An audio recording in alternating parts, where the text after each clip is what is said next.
Hi students. So today I'm back with another class of capacitor. Okay. So last day we did about the placement of dielectric. What will happen if I place a dielectric inside a particular capacitor? Okay.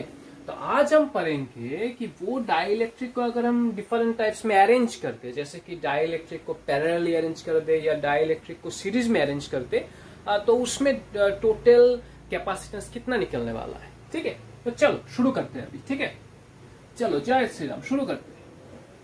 तो first of all let me place the dielectric in से series. ठीक है, पहले series में arrange करना है.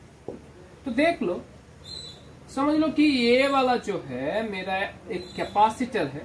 कोई भी फैन का हो, लाइट का हो, जो कोई भी हो, एक कैपेसिटर मैंने ले लिया एग्जांपल की तरह. ठीक है, अभी हम क्या करेंगे, इसके अंदर डाइलेक्ट्रिक को सीरीज में अरेंज करेंगे. तो देखो कैसे अरेंज होता है. तो जब सीरीज में अरेंज करेंगे डाइलेक्ट्रिक का शेप ऐसा रहेगा. देखो, एक डाइलेक्ट्रिक प्लेस कर दिया, 2 प्लेस कर दिया, ये 3 नंबर प्लेस कर दिया मैंने. ठीक है, 3 dielectrics are placed in series, one after the other they are placed in series. तो हमको क्या पता है कि कोई भी डाइलेक्ट्रिक का कैरेक्टर अगर हमें डिफाइन करना चाहते हैं, तो वो कैरेक्टर डिफाइन होता है उसका डाइलेक्ट्रिक कांस्टेंट से. ठीक है, जैसे कि मान लो इसका डाइलेक्ट्रिक कांस्टेंट है कप्पा 1, इसका है कप्पा 2, इसका है kappa 3. In the first class I told that dielectric constant is the basic feature which defines what type of dielectric it is. What will be the electrical field inside it or potential inside it. This whole character is defined by the dielectric constant itself. अभी देखो, तीनों में 3 dielectric constant है, kappa 1, kappa 2 और kappa 3. अभी समझ लो कि इसका जो थिकनेस है दैट इज T1, इसका जो थिकनेस है दैट इज T2, इसका जो थिकनेस है दैट इज T3, और यहाँ जो पूरा गैप निकल के आया है वो वाला है D. ठीक है, गैप का साइज है D. और समझ लो कि एरिया जो है पर कैपेसिटर का प्लेट का जो एरिया है दैट से let it be capital A. तो हमको निकालना है उसका डाइलेक्ट्रिक कितना है. अभी देखो, जब हम कैपेसिटेंस निकालते हैं, जो कोई भी डाइलेक्ट्रिक प्लेस कर दो, तो हम लोगों ने लास्ट क्लास जो किया था उसमें सीखा था कि कैपेसिटेंस जब भी एक डाइलेक्ट्रिक प्लेस कर दो उसका कैपेसिटेंस कैसे निकालते हैं. ठीक है, द फॉर्मूला वाज क्या था, epsilon naught A by D minus T plus T by K, isn't it. हाँ, epsilon naught A, epsilon naught यानी परमिटिविटी, एब्सोल्यूट परमिटिविटी जिसको बोलते हैं, इनटू उसका एरिया, ये जो पैरेलल प्लेट है उसका area divided by the gap minus thickness of capacitor, thickness of dielectric plus thickness of dielectric divided by it's dielectric constant. तो अभी हमको क्या करना है, देखो, जब हमने यहाँ पे 3 डाइलेक्ट्रिक डिफरेंट शेप्स का, देखो ये टोटल जो है ये तीनों मिला के एक को रिप्रेजेंट कर सकते हैं, इजंट इट. हम इन तीनों की जगह पे एक डाइलेक्ट्रिक रख सकते हैं जिसका टोटल कैपेसिटेंस, टोटल जो डाइलेक्ट्रिक कांस्टेंट है ये इन तीनों का समेशन की तरह होगा. ठीक है, तो इसीलिए हम क्या करते हैं, ये पूरा जो डाइलेक्ट्रिक है इसको अभी एक ही मान के चलते हैं. ठीक है, ये तीनों को एक ही मान के चलते हैं. तो वो उससे क्या होगा, ये फॉर्मूला में थोड़ा सा तब्दीली हो जाएगा. ये जो थिकनेस है उसके जगह में अगर ये तीनों एक ही हो जाए तो थिकनेस पूरा क्या हो जाएगा, T1, T2 और T3. ये हो जाता है थिकनेस. और यहाँ पे रहेगा T1 by kappa 1, T2 by kappa 2 और T3 बाई कप्पा 3. ठीक है ना. ठीक है, तो अभी देखो, अभी अगर ये जो 3 वैल्यू है T1, T2 और T3, ये जो 3 वैल्यू है, ये जो 3 थिकनेस है, ये तीनों को मिला के हम टोटल जो गैप है उसके बीच का वो लिख सकते हैं ना. ये T1 प्लस T2 और T3 ये टोटल मिला के D के वैल्यू की तरह होगा. ठीक है, equal it will be equal to D, isn't it.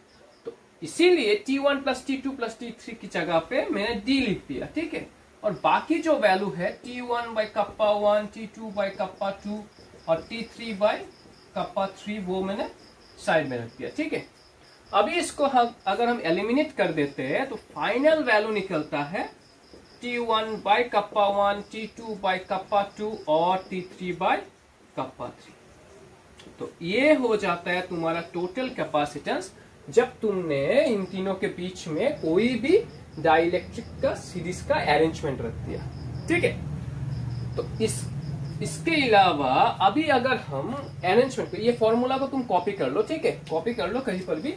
अभी इसके अलावा अगर हम यही डाइलेक्ट्रिक को अगर हम सीरीज के जगह पे पैरेलल पे अरेंज करते हैं, ठीक है, if I place this particular dielectric in parallel, तो क्या निकलता है देखो, ठीक है। उसके बाद में हम एक दो सम करके देखेंगे कैसे सॉल्व करना है वो वाला, बहुत ही ईजी है, एकदम ईजी, ठीक है, पानी की तरह ईजी है ये वाला।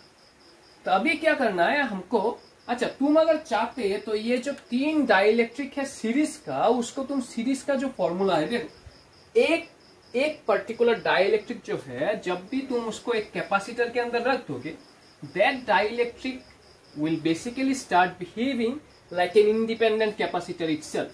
जब भी तुम उसको अरेंज कर दोगे, जैसे 3 को सीरीज में अरेंज कर दिया, तो तीनों तीन कैपेसिटर की तरह एक्ट करना शुरू कर देंगे। तो अगर तुम्हें ये फॉर्मूला जो लिखा है अभी उसमें थोड़ा डाउट हो जाए, तो तुम सीरीज का जो कैपेसिटर का फॉर्मूला है अरेंजमेंट में 1 by ऐसे निकालते हैं ना, 1 by C equals to 1 by C1 1 by C2, उससे भी तुम निकाल सकते हो, but that formula will be a bit bigger, okay, उससे बहुत बड़ा हो जाएगा। तो इसीलिए हम लोग क्या करते हैं, ये शॉर्टकट यूज करते हैं सीरीज के लिए। पर जब हम पैरेलल अरेंजमेंट कर देंगे, तब क्या होगा देखो, सिमिलरली मैंने फिर से वो वाला कैपेसिटर ले लिया, और यहां पर हम क्या करते हैं, पैरेलली, पहले तो ऐसा रखा था, ठीक है ना, ऐसे रखा था, वो सीरीज का था, ठीक है। अभी हमने क्या किया, यहां पे पैरेलली समझो 3 कैपेसिटर मैंने रख दिया, 3 ऑफ द कैपेसिटर्स। याद रखना है एग्जाम में 3 नहीं, इनफाइनाइट कैपेसिटर भी आ सकते हैं, उसके लिए लास्ट में एक nth टर्म पकड़ना पड़ता है, ठीक है। जब हम न्यूमेरिकल्स करेंगे तब वो सॉल्व हो जाएगा, ठीक है, वेरी इजी। अभी समझ लो इन पूरे का एरिया है कैपिटल A, ठीक है। This particular area is A1, this one is A2, this one is A3। समझ में आया, ये वाला एरिया मैंने पकड़ लिया। अभी ये जो थिकनेस है समझ लो वो वाला है D, और हम देख सकते हैं कि तीनों का जो थिकनेस है वो D से मैच हो जाता है, ठीक है, तीनों का थिकनेस D से मैच हो जाता है, ठीक है, तो तीनों का थिकनेस सेम। तो अभी देखो ये 3 पैरेलली प्लेस्ड डाइलेक्ट्रिक है। अभी मैंने बोला था कि कोई भी डाइलेक्ट्रिक के अरेंजमेंट अगर पकड़ लो तुम कैपेसिटर के अंदर में, वो वाला इंडिपेंडेंट कैपेसिटर की तरह बिहेव करते हैं। इसका मीनिंग है इस तीनों की जगह अगर तुम 3 कैपेसिटर सेम डाइलेक्ट्रिक कांस्टेंट का अगर रख दोगे, जैसे कि कोई भी कैपेसिटर के अंदर जो गैप होता है उसमें क्या बेसिकली एयर रहता है, एयर का डाइलेक्ट्रिक कांस्टेंट वैल्यू है 1, कोई ना कोई तो रहने वाला है उस कैपेसिटर के अंदर, चाहे तुम डाइलेक्ट्रिक रख दो या फिर खाली एयर रख दो, ठीक है, उसमें तो डाइलेक्ट्रिक वैल्यू रहने वाला है, 1 हो या 1 से ज्यादा हो, जो कोई भी हो। तो इसीलिए मैं बोल रहा हूं कि इस तीनों के जगह पे अगर तुमने रिप्लेस करके 3 कैपेसिटर को पैरेलली अरेंज कर दिया, उसका भी बिहेवियर इसकी तरह ही रहेगा। ये तीनों मिलकर जो बिहेवियर दे रहे हैं, तो 3 कैपेसिटर रख देने से उसका बिहेवियर भी सेम होगा। कंडीशन अप्लाइड, उसका डाइलेक्ट्रिक वैल्यू सेम रहना चाहिए, उसके बीच का जो डाइलेक्ट्रिक वैल्यू सेम होना चाहिए। समझ में आया, उसका थिकनेस एरिया सब सेम होना चाहिए इसकी तरह। तो इसीलिए ये तीनों जो पैरेलली अरेंज्ड है उसके लिए हम क्या करते हैं, टोटल कैपेसिटेंस जब पैरेलली निकालते हैं, ठीक है, लास्ट वीडियो देख लेना, उसमें फॉर्मूला मैंने डिस्कस किया था कि अगर पैरेलल में हो रहा है अरेंजमेंट, तो इसमें हम डायरेक्टली प्लस कर देते हैं कैपेसिटेंस। अभी इंडिविजुअली देखो ये इजी फॉर्मूला है, तो इसीलिए इसको इजीली हम अप्लाई कर देते हैं, ठीक है, ज्यादा दिक्कत की बात नहीं है। तो यहाँ पे C1 का वैल्यू क्या होगा, C1 मतलब ये पहले का कैपेसिटेंस, तो बेसिकली ये क्या है, पैरेलल प्लेट कैपेसिटर पकड़ सकते हो इसको, ठीक है, इसकी जगह पे पैरेलल प्लेट कैपेसिटर है तो सेम बिहेवियर करने वाला है। तो एक पैरेलल कैपेसिटर के अंदर कैपेसिटेंस कितना होता है, हाँ पहले वाले वीडियो को देख लो, उसमें तुम्हें दिखेगा कि उसमें होता है epsilon naught A by D, ठीक है, epsilon naught A by D। अभी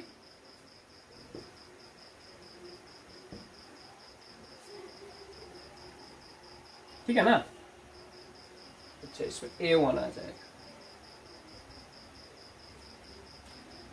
अभी देखो एप्सिलॉन नॉट A1 बाय इसमें है D।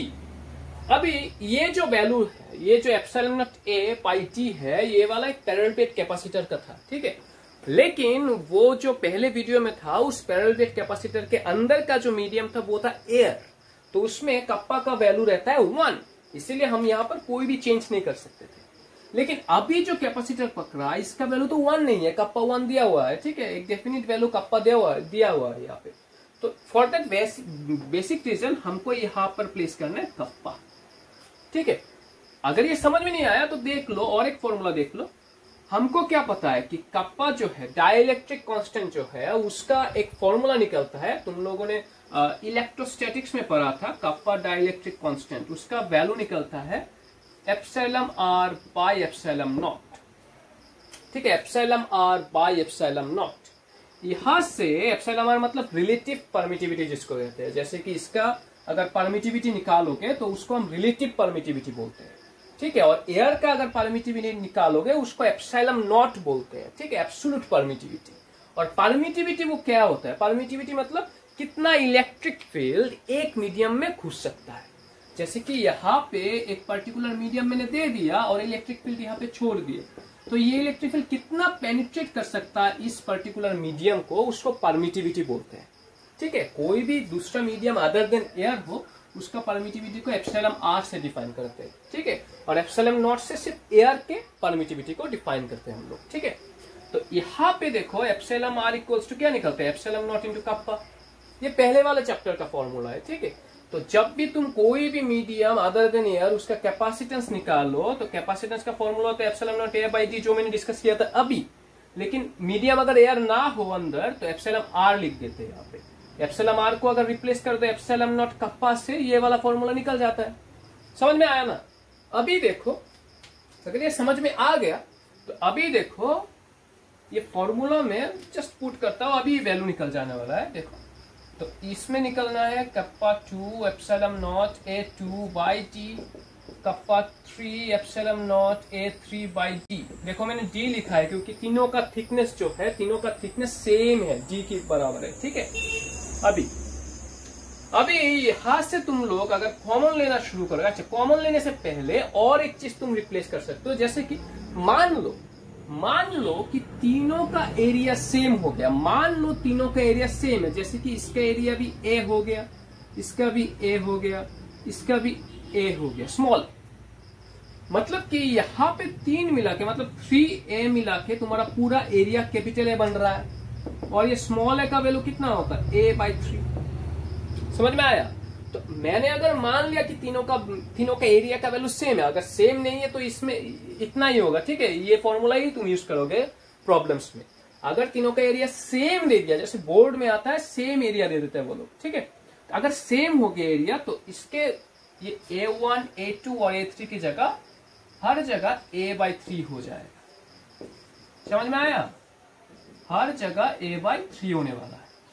तो फाइनली यहां से अगर हम कॉमन लेना शुरू करेंगे तो epsilon naught A by 3d, यहाँ पे कप्पा 1, कप्पा 2 और कप्पा 3 निकलने वाला है। बहुत इजी है, समझ में आया? बहुत इजी है, टाइम वेस्ट नहीं करना है, वीडियो में टाइम वेस्ट नहीं करना है, सीधा सीखना है। ठीक है, सीख के आराम करना है फिर बाद में। ठीक है, तो अभी देखो फाइनली ये वाला फॉर्मूला हमको निकल रहा है कि सी इक्विवेलेंट का वैल्यू कितना होता है। अगर यहाँ पे nf जो मैंने बोला था इतना तक ही सीमित नहीं रहेगा। अगर तुम्हें ये चलता ही गया, ऐसे करके चलता ही गया, nth term up to nth term अगर डाइलेक्ट्रिक प्लेस कर दिया यहाँ पे, तो तुमको सिर्फ ये वाला वैल्यू चेंज करना है। इसकी जगह पे 3 की जगह पे n लिखना है। जैसे कि यहाँ पे तीन डाइलेक्ट्रिक था इसलिए 3 हो गया। यहाँ पे 4 होने से 4 लिखोगे, 5 होने से यहाँ पे 5 लिखोगे। सिमिलरली अगर nth टर्म तक हो गए यहाँ पे n लिख दोगे। ठीक है, और यहाँ पे kappa 1, kappa 2 plus dot dot dot kappa n। Very easy. ठीक है, तो ये दो फॉर्मूला अगर समझ में आ गया तो अभी हम लोग कोई 1-2 प्रॉब्लम डिस्कस करेंगे। ठीक है, तो ये वाला तुम फॉर्मूला लिख लो कॉपी पे, अभी प्रॉब्लम डिस्प्ले होने वाला है। ठीक है, चलो शुरू करते हैं अभी। तो चलो बच्चों, ये वाला है तुम्हारा पहला वाला प्रॉब्लम। ठीक है, तो देख लो अच्छे से। प्रॉब्लम में 2 पर्टिकुलर कैपेसिटर है, उसके बीच में 2 डाइलेक्ट्रिक रखा हुआ है। कप्पा 1, कप्पा 2 उसका वैल्यू है। पहले वाला जो डायग्राम है उसमें क्या डाइलेक्ट्रिक का अरेंजमेंट क्या पैरेलली है और इसमें है सीरीज में।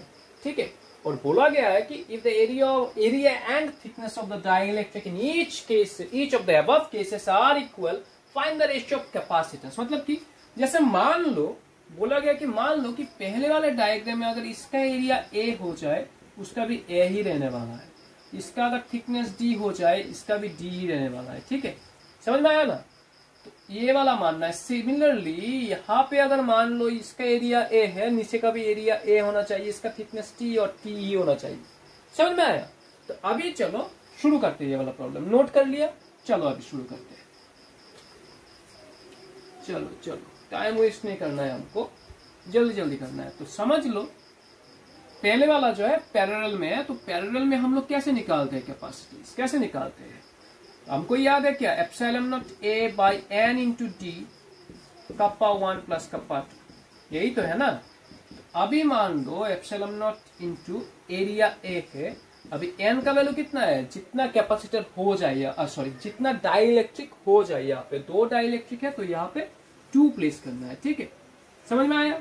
अभी कप्पा 1 और कप्पा 2 वैल्यू तो नहीं है, समझ लो, ले लो तुम लोग। कप्पा 1 का वैल्यू 2 ले लो, कप्पा 2 का वैल्यू 3 ले लो। चलो शुरू करते हैं, ठीक है। कप्पा 1 का वैल्यू है 2 प्लस 3, इजी है ना। तो अभी चलो, अरे रुकना नहीं है, चलना है हमें, ठीक है। 5 epsilon naught A by 2 T, final value निकल गया, ठीक है। अभी आ जाओ यहाँ पे, इधर पे इधर पे इधर पे सीरीज, ठीक है। उधर नहीं देखना, अभी इधर देखना है, सीरीज। तो सीरीज में जब हम निकालते हैं तो C2 का वैल्यू क्या होता है, एप्सिलॉन नॉट ए। अभी हमने किया था एप्सिलॉन नॉट ए बाय क्या, T1 by kappa 1, T2 by kappa 2, उसको ऐड कर देना है, ठीक है। तो चलो एप्सिलॉन नॉट ए का वैल्यू नहीं है, एरिया इसका समझ लो ए, ओके, इसका भी ए। अभी T1, अभी समझ लो इसका अगर एरिया डी हो जाए, अरे सॉरी इसका अगर डिस्टेंस डी हो जाए और इसका थिकनेस अगर टी हो जाए, देखो देख लो, हमको बोला गया है कि ये दोनों जो वैल्यू है सेम होगा, थिकनेस का वैल्यू सेम होगा। तो समझ लो कि ये 2 थिकनेस मिलके एक डी को बना रहे हैं, तो थिकनेस का वैल्यू कितना निकलेगा, d/2 निकलने वाला है। तो ये जो थिकनेस है उसमें d/2 प्लेस कर सकते हैं, कप्पा का वैल्यू है 2। सिमिलरली T2 का वैल्यू भी T है ना, तो d/2 निकलने वाला है, कप्पा 2 का वैल्यू है 3। तो फाइनल वैल्यू कितना निकलेगा, यहाँ पे अगर एलसीएम कर दिए तुम लोग, कर तो दोगे पता है, तो 24 निकलेगा। तो इसमें होगा 10D, करके देखो, यही आंसर मिलेगा, ठीक है। तो फाइनली इसको अगर हम इंप्रूव करेंगे तो आंसर का वैल्यू आ जाएगा epsilon naught A by 10G। देखो समझ में आया? निकालना क्या है तुमको, यहाँ पे रेशियो ऑफ कैपेसिटेंस निकालना है। क्या निकालना है, रेशियो ऑफ कैपेसिटेंस। तो कैसे निकालेंगे, देखो कैसे निकालेंगे। तो पहले वाला रेशियो, पहले वाला का जो वैल्यू है 5/2G एप्सिलॉन नॉट ए, इसके साथ दूसरे वाले का रेशियो निकालना है। थोड़ा सा जल्दी जल्दी कर रहा हूं ताकि तुम लोग थोड़ा सा कंसंट्रेशन बढ़ा दो, बोरिंग फील मत करना, ठीक है।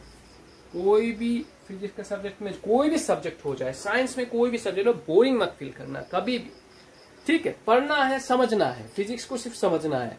फिजिक्स अगर समझ लिए तो पूरा हो जाएगा, ठीक है।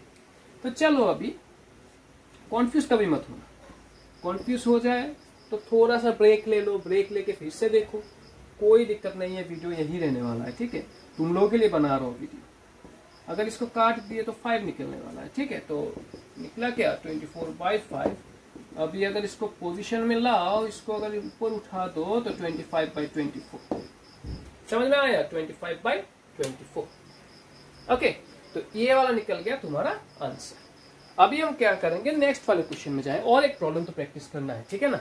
जो जितना भी प्रॉब्लम प्रैक्टिस करोगे और ज्यादा तगड़ा होता जाएगा वो वैल्यू, ठीक है। तो चलो अभी नेक्स्ट वाले प्रॉब्लम को देखो, ये वाला पहला नोट कर लो, नेक्स्ट वाला प्रॉब्लम अभी डिस्प्ले होगा। चलो, तो now you see this particular problem, see a very basic problem of your join entrance, okay.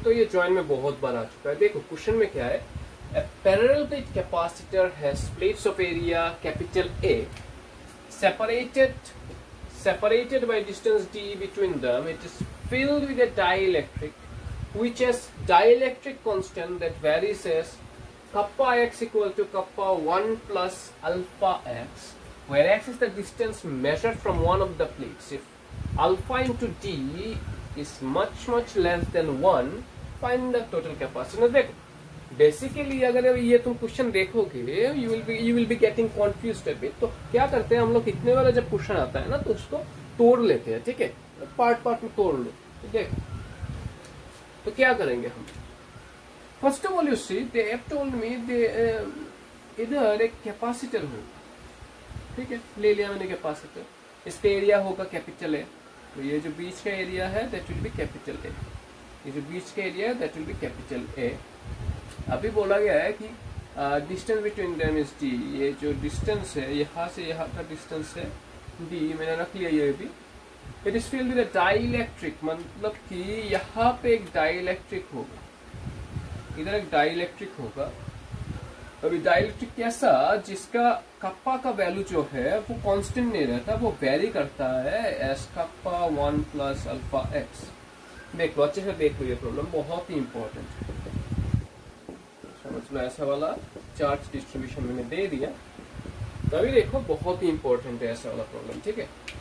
तो इधर जो कप्पा का वैल्यू है, देखो kappa x equal to kappa 1 plus alpha x, ये तो वेरी कर रहा है, ठीक है। This particular value is varying with respect to x, okay, with respect to x. मतलब तुम अगर इधर जाओगे, इधर अगर तुम देखोगे, समझ लो कि यहाँ पे कप्पा का वैल्यू हो गया 1, थोड़ा सा दूर जाओ, वहां पे कप्पा का वैल्यू थोड़ा सा बढ़ जाएगा, क्योंकि एक्स का वैल्यू जितना बढ़ेगा, तुम जितना इधर जाओगे, इस साइड में जितना जाओगे, एक्स का वैल्यू क्या पॉजिटिव एक्सिस में बढ़ता जाएगा। तो जितना एक्स का वैल्यू बढ़ेगा तो कप्पा का वैल्यू भी तो बढ़ता जाएगा ना। देखो कप्पा 1 प्लस अल्फा एक्स, जितना एक्स का वैल्यू बढ़ेगा कप्पा का वैल्यू भी बढ़ेगा। ये जो कप्पा का वैल्यू है वो वाला क्या फाइनल वैल्यू बढ़ जाएगा, प्लस की पोजीशन में है ना, बढ़ जाएगा, मतलब कि इधर जितना जाओगे बढ़ता ही जाएगा। तो यानी कि ये जो पर्टिकुलर डाइलेक्ट्रिक तुमने रख दिया अंदर, इसको अगर रिप्लेस करके इतना सारा डाइलेक्ट्रिक, मतलब इनफाइनाइट अमाउंट ऑफ डाइलेक्ट्रिक अगर अंदर में रख दोगे, उस values are constantly increasing, same ही तो काज करेगा, ठीक है ना, सेम करेगा ना। हाँ, तो क्योंकि देखो तुम बेसिकली देख लो ना, तुम कप्पा का वैल्यू यहाँ पे भी बढ़ रहा है, तुम इसको रिप्लेस करके बहुत सारा डाइलेक्ट्रिक ऐसे सीरीज में रख दो, समझ में आया। तो ये जो वैल्यू है that is representing that the dielectrics in this particular case can be arranged in series, okay, it will give us the same result। तब सीरीज में जब हो गया डाइलेक्ट्रिक्स, अभी सीरीज में जब डाइलेक्ट्रिक्स हो गया तो हमको निकालना है कैपेसिटेंस। अभी तुम बोलोगे कि सर हमको तो पता है कि कैपेसिटेंस इन सीरीज, उसका तो मुझे पता है, कितना है, epsilon naught A by T1 by K1 T2 by K2, ऐसे करते करते Tn बाई Kn निकल जाने वाला है ना। नहीं, यहाँ पर एक डाउट हो जाएगा, क्योंकि तुम्हें इंडिविजुअल जो ये 1 2 3 जो भी मैंने एग्जांपल लिया, इंडिविजुअली ये जो डाइलेक्ट्रिक तुम रिप्लेस करोगे उसका थिकनेस तुम्हें पता नहीं है, और अगर इक्वल थिकनेस ले भी लोगे तो कहाँ पे कितना कप्पा का वैल्यू होगा वो तुमको पता नहीं होगा, ठीक है, क्योंकि ये कप्पा का वैल्यू डेफिनेट कोई वैल्यूज नहीं है, ये तो मैंने एग्जांपल ले लिया था, ओके, एग्जांपल ले लिया था, डेफिनेट कोई वैल्यूज नहीं है कि एक्स का वैल्यू इतना जगह खत्म हो जाएगा या कहाँ से शुरू होगा, वो डेफिनेट कोई वैल्यूज हमारे पास अभी तक नहीं है, एजम्पशन है, एक पर्टिकुलर इक्वेशन है, ठीक है, समझ में आया। ये एक एजम्पशन और इक्वेशन है हमारे पास, जिससे हम पूरे पर्टिकुलर न्यूमेरिकल्स का अभी तक एज्यूम कर रहे हैं, हमारे पास कोई भी डेफिनेट वैल्यूज नहीं है यहाँ पे, तो ये जो फॉर्मूला है यहाँ पे काम नहीं करेगा। तो अभी तुम लोग बोलोगे क्या करेगा सर, कौन सा फॉर्मूला काम करेगा। तुम अगर तुम थोड़ा सा रिवाइंड करोगे, मैंने बोला था कि सीरीज और पैरेलल, जैसे ये सीरीज का हो गया, मैंने बोला था कि सीरीज में जब तुम डाइलेक्ट्रिक्स रख दोगे तो उस डाइलेक्ट्रिक ये जो डाइलेक्ट्रिक तुमने रख दिया उसका जो फंक्शन है, और ये डाइलेक्ट्रिक जगह पे अगर तुमने इंडिविजुअली इसको कैपेसिटर से रिप्लेस कर दिया, जैसे कि यहाँ पर तुमने ऐसे अगर बहुत सारे कैपेसिटर से अगर रिप्लेस कर दिया तुमने, जिसके अंदर में जो डाइलेक्ट्रिक रखोगे उसका वैल्यू सेम ही रहेगा। जैसे इसका ये डाइलेक्ट्रिक का वैल्यू है 1, तो ये कैपेसिटर का डाइलेक्ट्रिक का वैल्यू हो गया 1, दूसरा वाला जो कैपेसिटर है उसका डाइलेक्ट्रिक वैल्यू 2, यहाँ का 3, यहाँ का 4, यहाँ का 5, समझ में आया। तो अगर हमने ये डाइलेक्ट्रिक को रिप्लेस करके बहुत सारे कैपेसिटर से रिप्लेस कर दिया, जिसका भी डाइलेक्ट्रिक का वैल्यू सेम ही होगा, काम सेम करता है। I can easily replace this with the capacitor, तो मैं यहाँ पर क्या कर सकता हूँ, मैं यहाँ पर instead of using this particular formula, मैं सीरीज में जो कैपेसिटर रखते हैं उसका फॉर्मूला भी यूज कर सकता हूँ। ठीक है, तो जब भी सीरीज में कैपेसिटर लगते हैं, कैसे कैसे करते हैं, 1/C इक्विवेलेंट से कैलकुलेट करते हैं। ठीक है ना। अब मैं तो यहाँ पर भी पता नहीं है इंडिविजुअल कितना है, तो मैं क्या कर रहा हूँ कि अगर मेरा C इक्विवेलेंट का वैल्यू निकलने वाला है, देखो पूरा का वैल्यू मुझको पता नहीं है, इंडिविजुअली वो भी मुझको नहीं पता, एजम्पशन है कप्पा का, तो मैं क्या कर रहा हूँ, ये जो पहले वाला जो डाइलेक्ट्रिक है, ये तो मुझको पता नहीं कितना थिकनेस है, इसको मैंने dx पकड़ लिया, बहुत छोटा सा एक वैल्यू dx पकड़ लिया। ठीक है, तो मैं क्या कर रहा हूँ, मैं देख रहा हूँ कि C इक्विवेलेंट जो निकालते हैं ना हम लोग, C इक्विवेलेंट, उसका फॉर्मूला क्या होता है, C का formula for a parallel plate capacitor, उसका फॉर्मूला क्या होता है, epsilon naught A kappa by D, ऐसे निकालते हैं ना। ठीक है, अभी ये जो थिकनेस हो गया, ये जो C इक्विवेलेंट निकलने वाला है, ये तो पूरा का निकलने वाला है। मैं क्या कर रहा हूँ, मुझको तो इंडिविजुअली कुछ भी नहीं पता, मुझको सिर्फ एजम्पशन है यहाँ पे। तो जब भी तुम्हें एजम्पशन हो जाए, यहाँ पे कुछ पता नहीं हो, तो मैं क्या करता हूँ, यहाँ पे ये जो थिकनेस है dx ले लिया मैंने, सिर्फ एक का पर्टिकुलर कैपेसिटेंस निकलने वाला। ठीक है, सिर्फ एक का थिकनेस लिया, उसका ही कप्पा का वैल्यू लिया और उसको मैंने इंटीग्रेट कर दिया। समझ में आया। जब भी तुमको एजम्पशन लगे इक्वेशन जो वैरी कर रहा हो x और y के साथ, ऐसा कोई क्वेश्चन दे दिया तुमको, तो हमेशा याद रखना है डायरेक्ट कोई भी वैल्यू निकलने नहीं वाला है, तुम इंडिविजुअली एक का वैल्यू ले लो और उसको इंटीग्रेट कर दो। इंटीग्रेशन से क्या होता है, इंटीग्रेशन से, जैसे इंटीग्रेशन मतलब क्या है, जैसे कि ये पर्टिकुलर वैल्यू है dx, समझ लो ये भी dx, समझ लो ये भी dx, तो ऐसे ऐसे करके तो बहुत सारा डाइलेक्ट्रिक हो जाएगा। इंटीग्रेशन जब करते हैं तो इंडिविजुअली जो कैपेसिटेंस है उसको, हर एक कैपेसिटेंस को हम लोग एड अप कर रहे हैं। Integration is nothing else but adding up all the particular variables present here. Understood.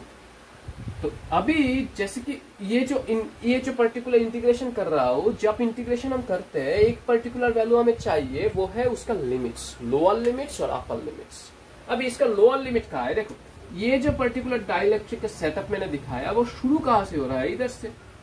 तो समझ लो ये वाला लिमिट हो गया तुम्हारा 0, जहां से शुरू हो रहा है, और ये जाके खत्म होने वाला है यहाँ पे। तो यहाँ से यहाँ का डिस्टेंस कितना है d, तो यहाँ अगर स्केल रख दोगे, ये वाला अगर 0 मान के चलोगे तो ये वाला क्या d आने वाला। समझ में आया। तो 0 से लेकर d तक तुम्हारा इंटीग्रेट करना पड़ेगा इसका फाइनल आंसर निकालने के लिए। समझ में आया। अभी क्या करते हैं, इसका चलो इसका आंसर निकालते हैं क्या होता है।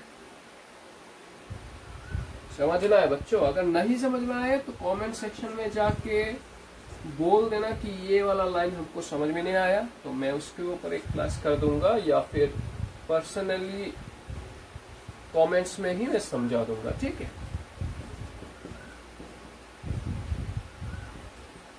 तो इसका हमें इंटीग्रेशन निकालना है, तो देखो कैसे निकालते हैं। तो मैं क्या कर रहा हूँ, यहाँ पे बहुत इजी है, ये कप्पा x का वैल्यू हो गया कप्पा 1 प्लस अल्फा x। ठीक है, ये यहाँ से कांस्टेंट जो कांस्टेंट वैल्यूज है उसको मैंने निकाल लिया।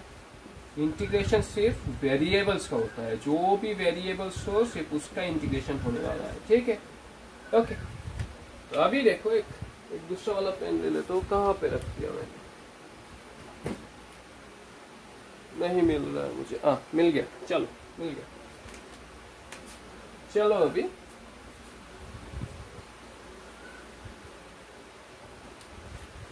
तो इसका जो वैल्यू आएगा, देखो मैं इंटीग्रेशन कर रहा हूँ। ठीक है, तो इंटीग्रेशन में हमको क्या पता है कि इंटीग्रेट 1/x dx बहुत ही इजी है, जहां पर भी हो जाए। ये वाला जो वैल्यू है 1/x dx, इसका जो इंटीग्रेशन है, जो लोग को इंटीग्रेशन नहीं पता, हाँ मैथ्स बुक में देख लो, इंटीग्रेशन 1/x dx का इंटीग्रेशन हो गया log x। ठीक है, इसका हो गया log x। सिमिलरली ये जो इंटीग्रेशन है dx by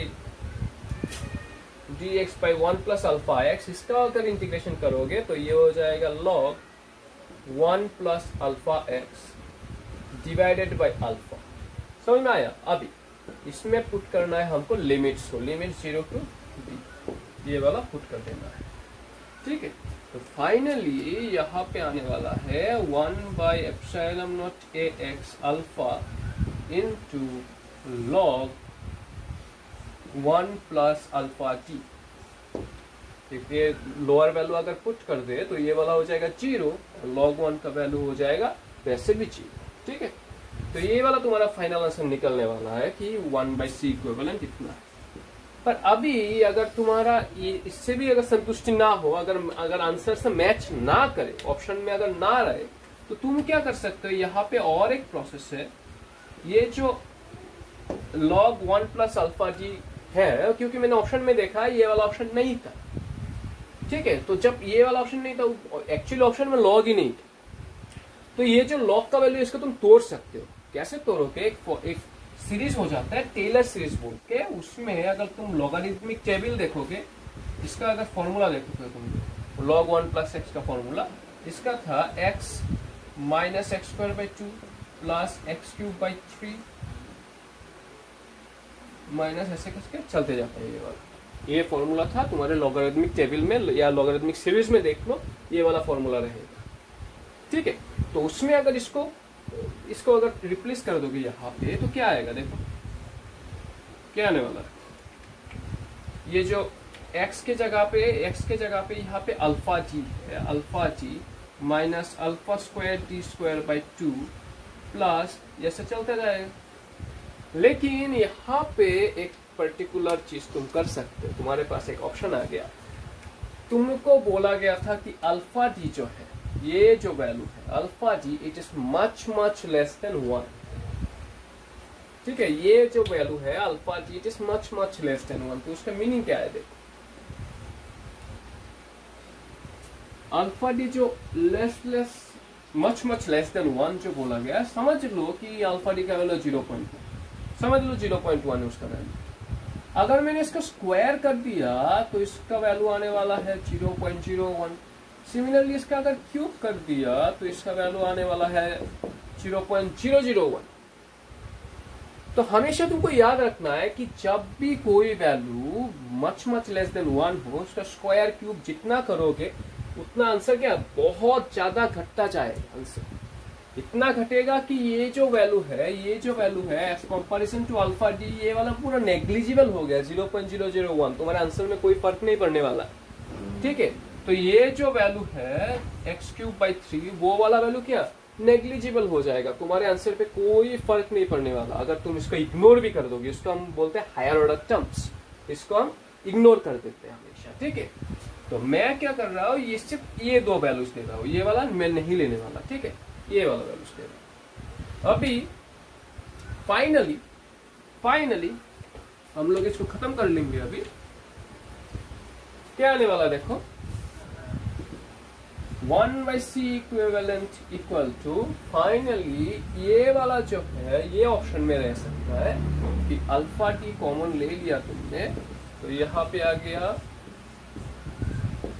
यहां से अगर अल्फा टी को तुमने कॉमन ले लिया तो 1 माइनस अल्फा टी बाई, हाँ ये वाला तुम्हारा ऑप्शन में रह सकता है। इसको तुम रिवर्स कर दो, तुम्हारा आंसर आने वाला है c equivalent equal to epsilon naught, alpha काट दो, ax, ओके। x कहां से आ गया? ये तो कप्पा था ना, कप्पा, ठीक है। ये वाला है कप्पा, कप्पा भाई ने धोखा दे दिया हमको, हाँ कप्पा बाई टी, ठीक है, into 1 minus alpha D by 2। ये वाला तुम्हारा ऑप्शन में रह सकता है, तो तुम इसको आंसर मार्क कर सकते हो, इसको तुम आंसर में मार्क कर दो। या फिर अगर ये वाला ऑप्शन में ना रहे तो भी इसको तुम थोड़ा सा मॉडिफाई तो कर सकते हो ना। कैसे कर सकते हो? देखो ये वाला जो वैल्यू है 1 माइनस अल्फा डी बाई 2, इसको थोड़ा मॉडिफाई कर सकते हो। कैसे? देखो मैंने अगर ये ऊपर वाला वैल्यू अगर ऐसे लिख दिया तो होगा कि नहीं? डिनोमिनेटर वाला अगर न्यूमरेटर में चला गया तो पावर हो गया -1। बहुत सिंपल सा रूल है।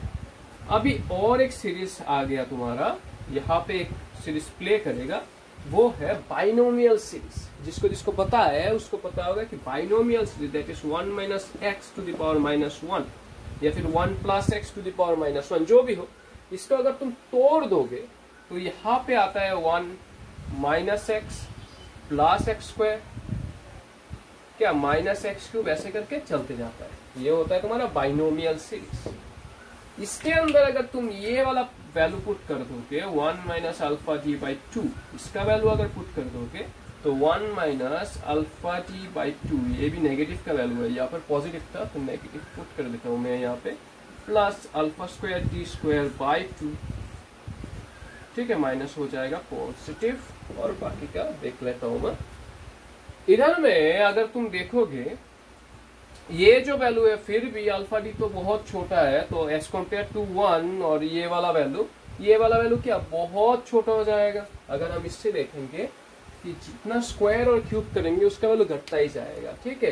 तो as compare to this two values ये वैल्यू क्या नेग्लिजिबल हो जाएगा, तो बाकी का वैल्यू तो और भी नेग्लिजिबल होने वाला है, ठीक है ना। तो हम लोग अगर ये दो वैल्यू ले लेंगे, इसमें माइनस माइनस प्लस हो जाएगा, ये दो वैल्यू अगर ले लेंगे, देखो ये दो वैल्यू अगर ले लेंगे तो फाइनली सी इक्विवेलेंट का और एक आंसर आ रहा है कि एप्सिलॉन नॉट ए के by T into 1 plus alpha D by 2। तो ये भी ऑप्शन में रह सकता है या फिर ये भी ऑप्शन में रह सकता है। जब जो रहे उस कंडीशन के मुताबिक आंसर चेंज कर दो, ठीक है, समझ में आया? ओके, तो अभी चलो लास्ट एक प्रॉब्लम करते हैं, ठीक है। ये वाला देख लो पहले से, थोड़ा सा रिवाइंड करके देख लो, अभी लास्ट एक प्रॉब्लम करेंगे, चलो ठीक है। चलो तो चलो ये वाला लास्ट प्रॉब्लम देखते हैं। इधर देखो बहुत इजी प्रॉब्लम है। इधर देखो दो कैपेसिटर है तुम्हारा सीरीज में अरेंज करके दे दिया है, इसका कैपेसिटेंस C1 दूसरे का 2C1 है, वोल्टेज के साथ रख दिया तुमको। अभी बोला है कि if inside both the capacitors a dielectric with dielectric constant kappa is replaced, find the ratio of initial and final energy। बहुत इजी, इनिशियल और फाइनल एनर्जी का रेशियो निकालने बोला है। तो हमको क्या पता है कि जब भी एनर्जी बोले तो पूरा सिस्टम का कैपेसिटेंस निकाल लो, सी इक्विवेलेंट। अभी सीरीज में रख दिया तो हमको क्या पता है कि सीरीज में तो हम लोग ऐसे ही निकालते हैं, हम तो दूसरा वाला प्रोसेस अप्लाई नहीं करेंगे बाबा, ठीक है। इसका वैल्यू अगर मैंने C पकड़ लिया, इसका हो जाएगा 2C, वाह कितना इजी। तो 2C एलसीएम निकल जाएगा, 2 + 1 that will be 3/2C, so C equivalent will be 2C/3। समझ में आ गया? तो अभी देखो थोड़ा सा इसको रफ कर देता हूँ। अभी चलो अभी देखो यहाँ पे अगर मैंने एनर्जी निकाल भी लिया, एनर्जी का फॉर्मूला था हाफ CV², ठीक है ना। लेकिन हम यहाँ पे ये वाला फॉर्मूला यूज नहीं करेंगे, क्योंकि जब मैंने डाइलेक्ट्रिक से अगर रिप्लेस कर दिया, क्योंकि यहाँ पर बोला गया था कि डाइलेक्ट्रिक से रिप्लेस करो इसको, ठीक है। थोड़ा सा रिवाइंड करो, तुम्हें क्वेश्चन में दिखेगा डाइलेक्ट्रिक से रिप्लेस करना होता है यहाँ पे, ठीक है। क्योंकि डाइलेक्ट्रिक से अगर हम रिप्लेस करेंगे वोल्टेज भी चेंज हो जाएगा, तो वो वाला ये वाला फॉर्मूला जब हम यूज करेंगे वो थोड़ा सा टाइम लगेगा, इसमें वोल्टेज भी डिफरेंटली निकालना पड़ता है। तो मैं क्या करता हूँ यहाँ पे, ये वोल्टेज की जगह पे ये जो V है हम लोग क्या पता है Q = CV, ठीक है ना। तो यहाँ से V = Q/C लिख सकते हैं। तो यहाँ पर मैं Q/C से अगर रिप्लेस कर देता हूँ ये वाला, तो Q²/2C निकल जाएगा। इससे एनर्जी निकालो, बिंदास निकल जाएगा। तो Q²/C की जगह पे C इक्विवेलेंट की जगह पे क्या है, इसमें C इक्विवेलेंट की जगह पे यहाँ पे आ गया 2C/3, 3 ऊपर चला जाने वाला है। तो ये था तुम्हारा इनिशियल एनर्जी, समझ में आया? Initial energy. अभी फाइनल एनर्जी निकालना है। अभी हमको क्या पता है कि जब भी तुम कैपेसिटेंस निकालो, अगर डायरेक्टली तुम्हारा ये सीरीज में है तो हम लोग 1/, यही फॉर्मूला अप्लाई करेंगे।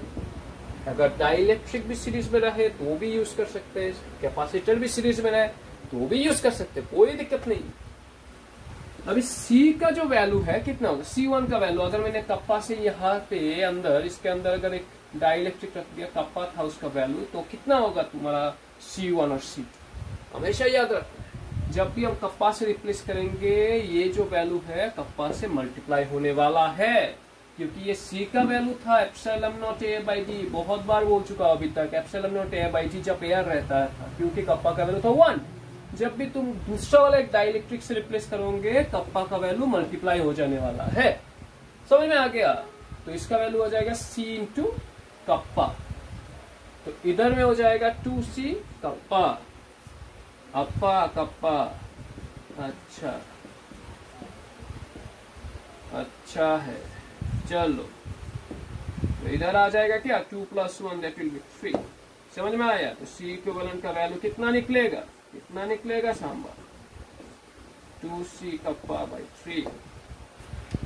ठीक है, अब ये फाइनल जो एनर्जी निकालेंगे ये अगर फॉर्मूला यूज करके Q² by 2 into C equivalent का वैल्यू रख दो रे बाबा, रख दो। कितना आने वाला है? 3Q² बाई 4C आया, फिर 4C कप्पा। ठीक है, अप्पा कप्पा। अभी last but not the least तुमको बोला गया है रेशियो निकालो। क्वेश्चन में देखो रेशियो निकालो।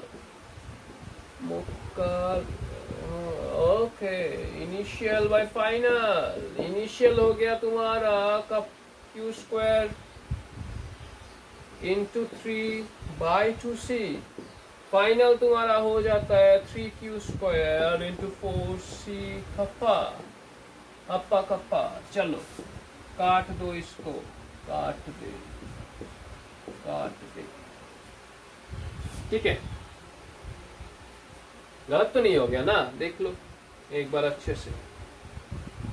अच्छे बच्चे, तेरी मुट्ठी में क्या है? मुट्ठी में इसका वैल्यू कितना? यहाँ पे जो था 1 में C + 1 में 2C, तो यहाँ पे 2C था 3, 2C बाई 3। तो यहाँ पे तो पहले अच्छा तुम लोगों ने बोला ही नहीं है। C इक्विवेलेंट का वैल्यू था 2C बाई 3।